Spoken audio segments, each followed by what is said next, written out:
Hi everybody, welcome back. I hope you're doing really well and welcome to my spoiler-free review for Magic Steeped in Poison.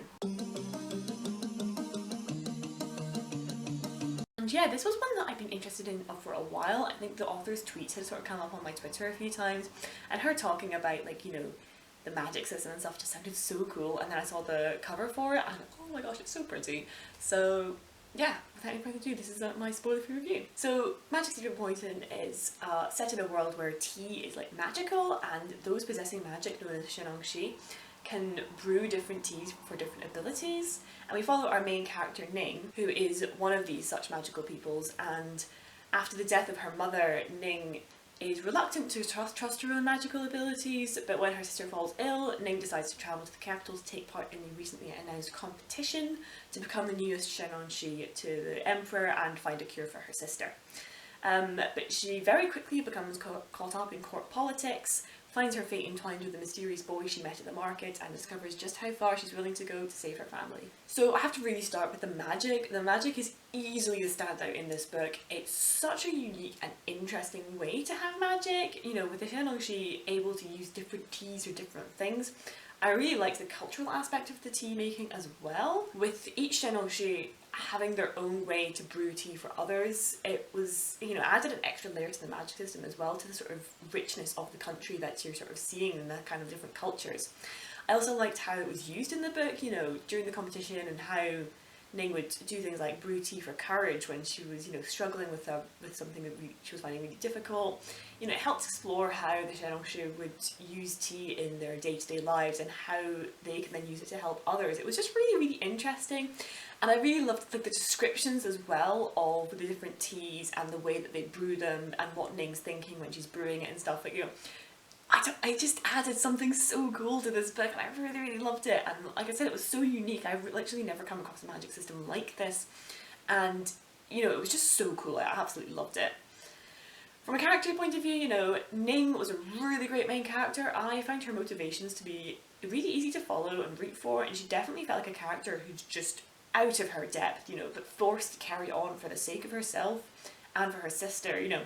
She gets caught up in really dangerous situations, and you really feel her fear and how out of depth she feels, only barely able to survive and not make further mistakes. And even as the book goes on, she constantly has to deal with consequences for her actions, because, one thing she maybe did to save her skin then comes back to kind of bite her on the ass later, sort of thing. You really just feel that she has just been thrown into this world that she's got no idea how to navigate, and the book is very much about her trying her best to learn how to navigate it without getting herself or her friends killed. Another really interesting character is Bo, who Ning meets when she's out in the market for the ingredients for the first task of the competition. And I really liked the back and forth banter that the two of them have initially. They're both giving each other obviously fake names. His name's not actually Bo, but I will let you read the book and find out what his name really is.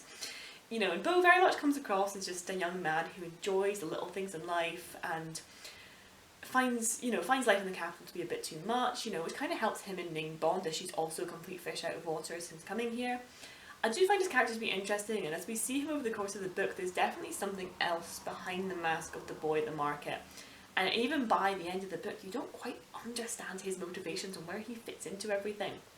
I do feel like he's not given enough time on page for his character to be fully developed and explored, so you do have very little idea as to actually whose side he's on and what his goal is by the end of the book. So I'm very super interested to see where that's going to go in the second book and what we're going to learn about him, because you're seeing everything from Ning's point of view.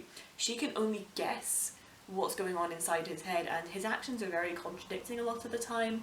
He's saying one thing to her, but then he'll go and do something else. I actually really liked that as well, because it very much hammers home that, yeah, you can't guess what's going on in somebody else's head. Ning can only guess, and she actually barely knows this guy, so what does she actually know about his motivations and what he's up to? So I actually really, don't get me wrong, even though I say he wasn't fully developed, I feel like that was done deliberately because you're seeing things from Ning's point of view.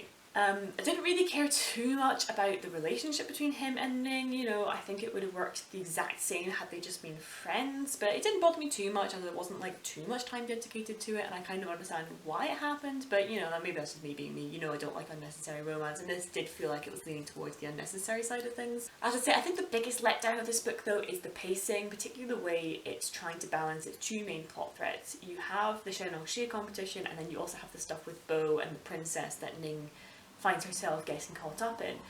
And the two only just manage to overlap, I feel.